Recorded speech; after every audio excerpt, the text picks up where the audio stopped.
Long before the first rays of dawn are seen in the Judean mountains, pious Jews make their way towards the Western Wall in preparation for the sunrise prayer service. King David wrote, "I wake the dawn," as if to say, the dawn does not wake me. 3,000 years later, his words live in the hearts of his people.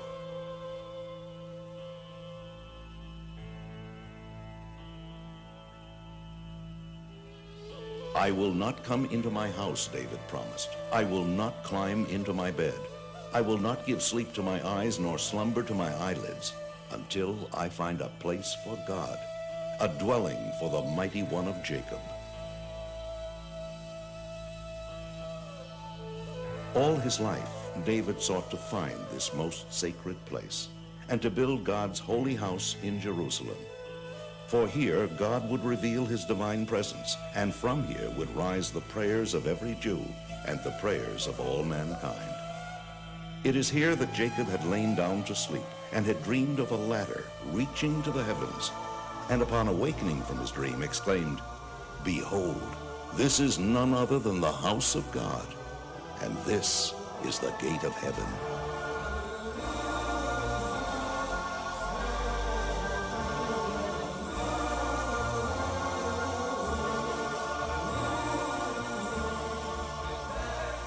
For nearly 2,000 years, the Holy Temple has lain in ruins. What was this place that eternally inspires the hearts of the Jewish people? That a mere outer wall surrounding the Temple Mount, a wall not even of the temple itself, should be held in such awe and treated with such abiding love. It was not simply a huge synagogue as so many people assume. The Holy Temple was a unique structure, the one house of the one God, unlike any other edifice on earth.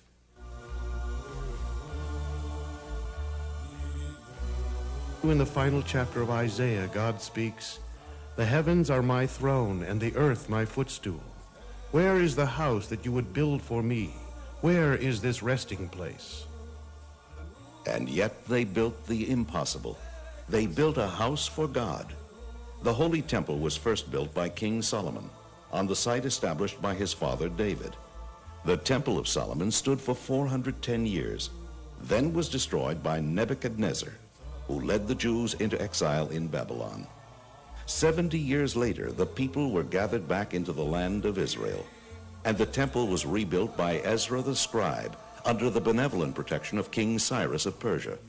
Again, the temple stood as the center of Jewish life, this time for 420 years, through the desecration by the Syrian Greek armies of Antiochus and the subsequent rededication by the Maccabees, through the tyrannical reign of Herod, the ex-Roman slave who ultimately became king over the Jewish people. The paranoid King Herod assassinated the sages of Israel, all but Baba Ben-Buta, whose eyes he put out. Seized by terror and guilt over what he had done, he sought advice from Ben-Buta as to how he could atone for his monstrous sins. "You have extinguished the light of the world," Ben-Buta told him, "and so you must rekindle the light of the world by restoring and beautifying the Holy Temple." King Cyrus had prevented the Jews from rebuilding the temple in all of its original size and elegance. But now the repentant Herod restored much of its former glory. The Talmud teaches that one who never saw the temple as rebuilt by Herod has never seen a beautiful building. And the mystical teachings of Judaism say further that since the day the temple was destroyed, man has not seen at all. For with the destruction of the temple, the gift of sight that God gave mankind was dimmed. Seeing in its truest sense will not be possible until the Holy Temple is once and forever rebuilt. To understand something of the extraordinary greatness of the Holy Temple, we must go back to its beginnings, its first roots in the wilderness of Sinai during the 40 years that God led the Jews through the desert after the Exodus from Egypt. A portable sanctuary called the Tabernacle was built by Moses as an atonement for the sin of the golden calf, and in fulfillment of the scriptural commandment, "They shall make for me a sanctuary so that I may dwell within them." In this sanctuary, God's divine presence was miraculously revealed. As the Bible relates, when the clouds of glory descended upon the tabernacle, this was the signal for the children of Israel to rest from their travels and make camp. Then, when it was God's will that the tribes of Israel travel again, the clouds of glory would rise and depart, signaling the Levites to disassemble the tabernacle and the children of Israel to journey on. When finally the children of Israel entered the promised land, the tabernacle accompanied them. It stood in Gilgal for 14 years, then at Shiloh for 369 years, at Nob for 13 years, and in Gibeon for 44 years. Here is the hill at Shiloh today, thought to have been the site of the tabernacle. 430 years in all, the tabernacle wandered through the land of Israel, a princely bridegroom yearning and searching for a bride. By this time, David was king over Israel. It was intolerable to him that the divine presence should dwell in a temporary structure. David and the prophet Samuel looked deeply into the Holy Scriptures, in Deuteronomy and in the book of Joshua, and concluded that the chosen site had to be in the territory allotted to the tribe of Benjamin, in a place called Jerusalem.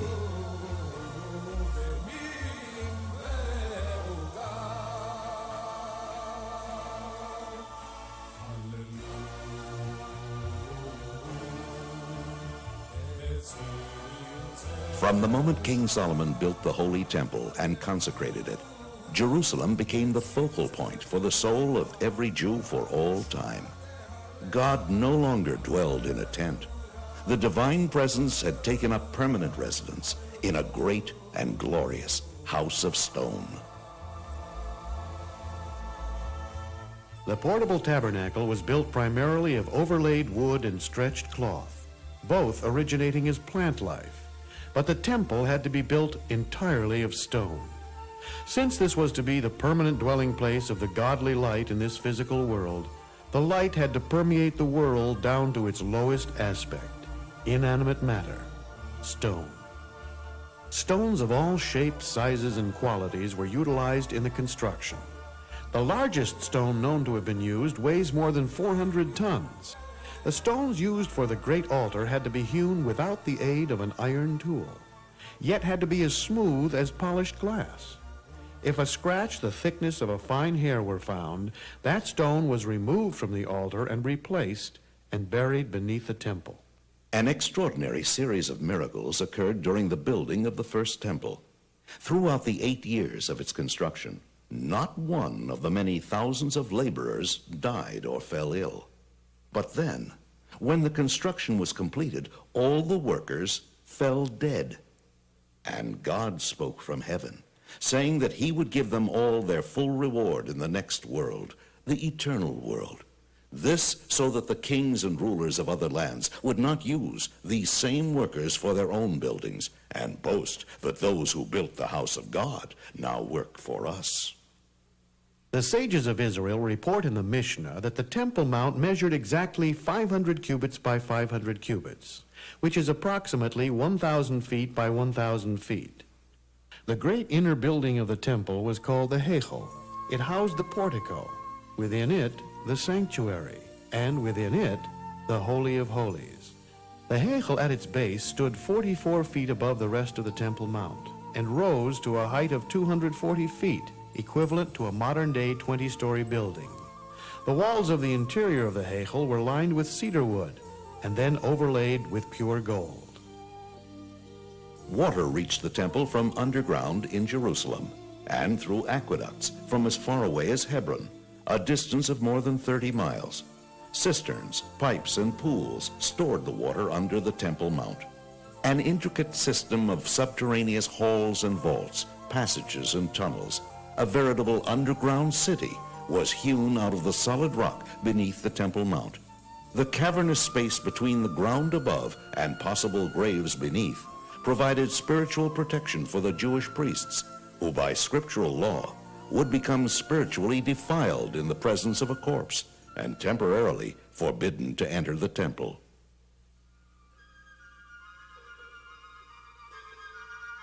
Visitors to Israel today are astounded to learn that they are standing not at the foot of the Western Wall, but merely at the midpoint of its height.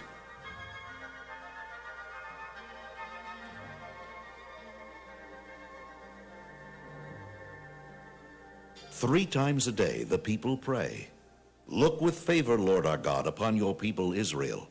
Restore the service to your sanctuary, and accept with love and favor Israel's fire offerings and prayer."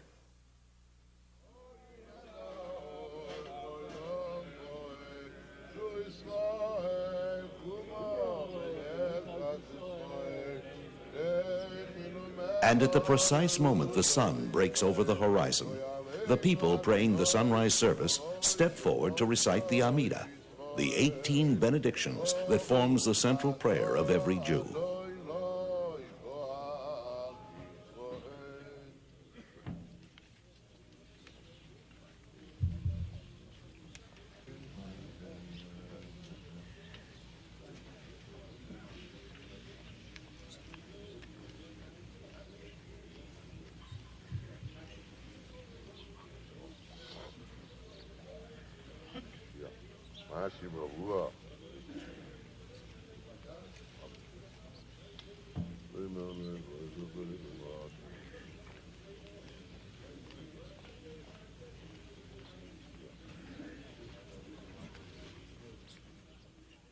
Three times a year, throngs of joyous pilgrims converged on the Holy Temple like blood is drawn to the heart to be revitalized.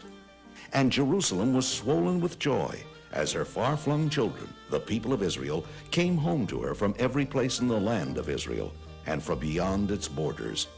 They came with the first fruits they had harvested and with their offerings of thanksgiving. They came to offer the paschal sacrifice. They came to see God and to be seen by God in the place that he had chosen, in his holy house. They left everything they owned at home unattended, for God had assured them of his protection. They came to sing and dance and bow their heads in awe before the majesty of the King of the universe. Throughout the festivals, they witnessed open miracles, and when they returned to their homes, they took with them new faith, new inspiration. From Jerusalem, they went forth to every village and city of the land, as blood surges forth from the heart to all the organs of the body, renewed and revitalized. But how did it happen? What was there about the temple that brought such inspiration to the people, that continues to inspire their prayers till this very day, more than 1900 years after it was destroyed? The ultimate focal point of the Holy Temple was contained within the Holy of Holies, the innermost part of the sanctuary. This room was built over the Even Hashatiyah, the foundation stone, the primordial point from which God created the world. Atop the foundation stone in the first temple rested the Holy Ark of the Covenant. And within the Holy Ark lay the 2 tablets of the Covenant, engraved with the 10 Commandments. The 10 Commandments, 2 enormous cubes of purest sapphire. Their miraculous letters, engraved through from one side to the other, were written by the finger of God atop Mount Sinai. Upon the covering of the ark stood the 2 cherubim, hammered out of a single ingot of gold, according to the commandment of God. And from between the cherubim, God spoke from his place on high. The very presence of the ark was a constant miracle in the Holy of Holies. The width of this small room was 20 cubits. The Ark of the Covenant measured 2.5 cubits from end to end. Yet, when they measured from either side of the ark to the nearest wall of the Holy of Holies, both distances measured 10 cubits. The 2 measurements added up to 20 cubits. This meant that the Holy Ark itself occupied no space on earth. And from above this place, which occupied no place in the world, the voice of God was heard from his place above. Then, through the gift of prophecy, King Josiah foresaw the destruction of the first temple 35 years before it came. He ordered all the priceless treasures of the Holy of Holies to be put in hiding in a secret vault below the temple. All that stood in the Holy of Holies thereafter, even throughout the 420 years of the Second Temple, was the foundation stone itself. Just outside the richly woven curtain of the Holy of Holies in the sanctuary, the high priest performed the daily temple service. Twice daily he filled the temple precincts with the fragrance of spices burnt on the golden incense altar. Each day he cleaned and kindled the 7 oil lamps of the magnificent menorah, the candelabra of solid gold. Just beyond, the windows of the sanctuary, wider within and narrower outside, symbolized the fact that the world received its light from the temple, not the temple from the world. And in the sanctuary there were continuous miracles. The 12 loaves upon the showbread table remained fresh throughout the week until they were replaced each Sabbath. And the flames of the 3 branches on either side of the menorah all turned toward the center branch, which symbolized the Shekhinah, the divine presence. One of the most dramatic moments in the Holy Temple each year came during the awesome Day of Atonement, Yom Kippur. For when the temple stood, the entire Yom Kippur service was performed by one man, the high priest. On this holiest day of the year, the holiest man in the world entered the holiest place in the world and pronounced the awesome name of God. Before entering the most holy place, the high priest was addressed by the eldest priest with words of warning. Consider in whose presence you are about to enter. Remember that you are about to come before the Supreme King, who sits on a throne of justice and destroys all evil. He was then handed a censer full of finely ground incense. He, stirred by feelings of reverence, he entered the Holy of Holies. When he reached the Ark of the Covenant, he set down the fire pan between its staves. In the second temple, he set it upon the foundation stone. He emptied all of the incense from the ladle into his hands, then placed it on the glowing coals of the fire pan until the Holy of Holies became filled with smoke. And when he emerged from within the curtain, he offered a brief prayer. When atonement had been granted to the people, a thread of crimson wool that had been placed in the sanctuary miraculously turned white. The people who had been anxiously awaiting this moment now rejoiced.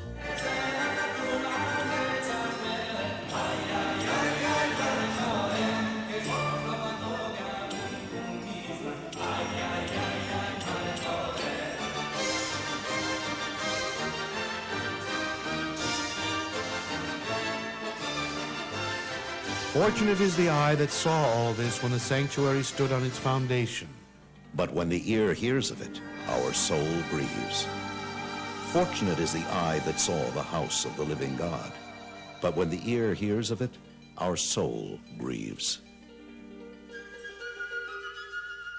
And the Lord called to Moses and spoke to him from the tent of meeting, saying, Speak to the children of Israel, and say to them, If any man among you would bring an offering to the Lord, you shall bring your offering from the cattle, from the herd, and from the flock. In the courtyard that lay before the Heichal stood the great altar. From the soft earth here, God formed the body of the first man, Adam. And it was here that Noah came from Mount Ararat to offer sacrifices of thanksgiving to God after the floodwaters had subsided. But it was the binding of Isaac on precisely this same spot that is the inspirational source of the sacrificial altar. For it was here that God tested the faith of Abraham by commanding him to bring his son Isaac upon an altar. And then, when Abraham had demonstrated that he was prepared to surrender even his beloved son in humble obedience to God, a ram miraculously appeared, and Abraham was commanded to offer it as a substitute for his son Isaac. In the merit of Abraham, his children throughout the ages, by scriptural command, were permitted to offer animal sacrifices to God as atonement for sins, as free will offerings, and in order to become spiritually elevated. The sacrifice could be large or small animals, or pigeons, or doves, or if the person had limited means, even a modest gift of fine flour. And accompanying this service, and raising the entire experience to the most exalted of spiritual levels, was the most glorious musical pageantry the world has ever known. It is recorded in the Book of Chronicles that 4,000 musicians played at the dedication of the first temple. One of the remnants of the actual music of the Holy Temple that we still have is the blessing of the congregation by the Kohanim, the priests. In most communities throughout the world, the priestly blessing is performed only during a festival and on Rosh Hashanah and Yom Kippur. But in Jerusalem, the priests bless the people during the morning service every day. And during the intermediate days of Passover and Sukkot, hundreds of Kohanim, direct descendants of Aaron, assemble in front of the western wall to bless the people.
Just beyond the courtyard of the great altar was the chamber of hewn stone. In this domed hall convened the great Sanhedrin, the Supreme Court, to expound the Torah and judge the children of Israel. Scholars and disciples by the tens of thousands were attracted by the presence of the greatest masters and leaders in the Jewish spiritual world.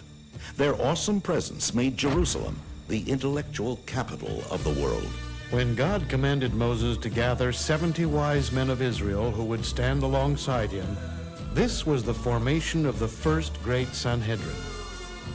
Whereas the great altar served the purpose of rectifying man's animal nature, the Sanhedrin elevated man's godly intellectual nature, teaching him how to fulfill God's purpose in the creation of the world.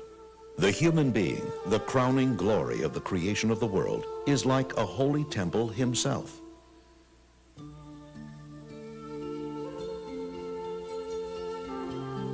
His intellect corresponds to the Holy of Holies, his love of God to the menorah, his sense of reverence to the table of the 12 loaves, his quality of mercy to the golden incense altar, his faith and trust to the basin and laver from which the priests washed and purified their hands and feet, his foundation and regal bearing to the great altar.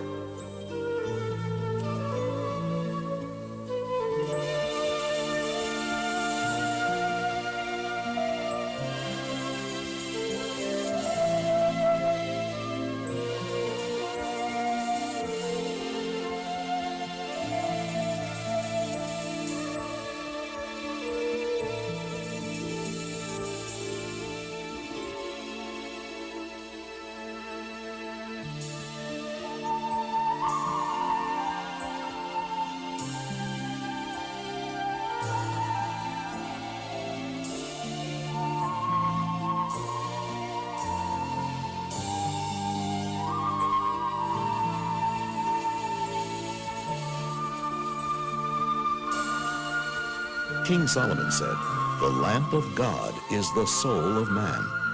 Indeed, man is the vessel for the godly light in this world. By means of the 10 divine attributes which radiate in his soul, man has been granted the ability to perceive the divine, to transcend his earthly, mundane nature. Yet paradoxically, he is instructed to remember at all times that he is but dust and ashes, and formed of the very earth. He is of the highest and lowest, striving to draw ever closer to his Creator, who constantly brings him forth into existence from absolute nothingness. And Jacob dreamed, and behold, a ladder stood upon the earth, and the top of it reached to the heaven. And behold, the angels of God were ascending and descending upon it. And behold, the Lord stood above it and said, "I am the Lord God of Abraham your father, and the God of Isaac." And Jacob awoke out of his sleep, and he said, "Surely the Lord is in this place, and I knew it not." And he was afraid and said, "How awesome is this place! This is no other than the house of God, and this is the gate of heaven." Our sages teach us that when a person is praying, no matter where he is in the world, he should face Jerusalem.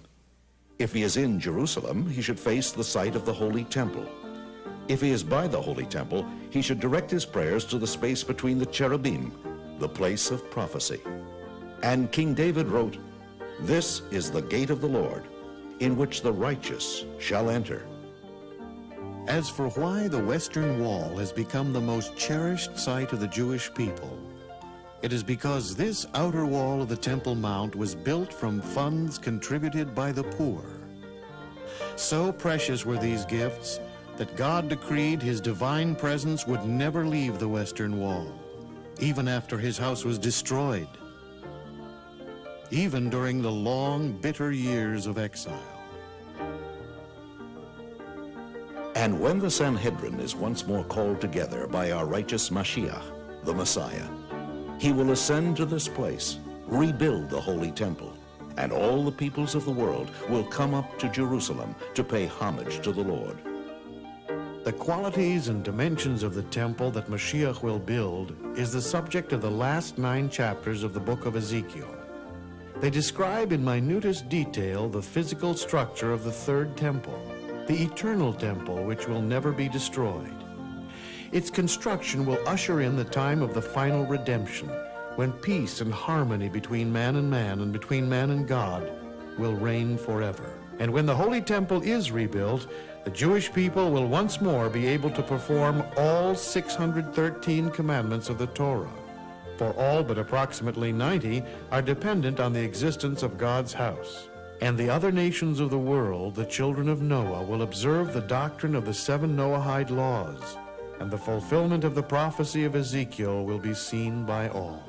The remarkable and inspiring climax of the vision of Ezekiel appears in the 47th chapter, where the prophet reveals that from under the curtain of the Holy of Holies in the third temple, there will issue forth a fine trickle of water, no thicker than a thread. And this will become a new source of water for the world. By the time the trickle of water flows through the length of the Holy Temple, what was a trickle will have expanded till it is ankle deep. And then the trickle becomes a stream. And the stream will flow north to Yam Kinneret, the Sea of Galilee.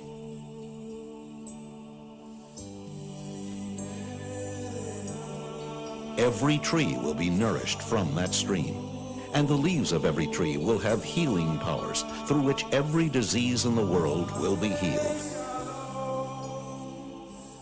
And from there, the stream will flow south until it reaches the Dead Sea, and it will sweeten its salty waters.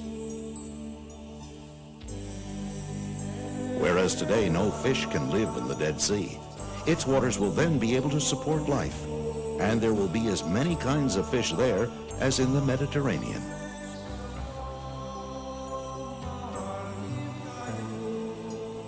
And the stream will then turn to the west and flow into the Mediterranean, and will sweeten its waters till they are drinkable. And through the Mediterranean, all the oceans of the world will be sweetened. But until the prophecy of Ezekiel is fulfilled, God has no house.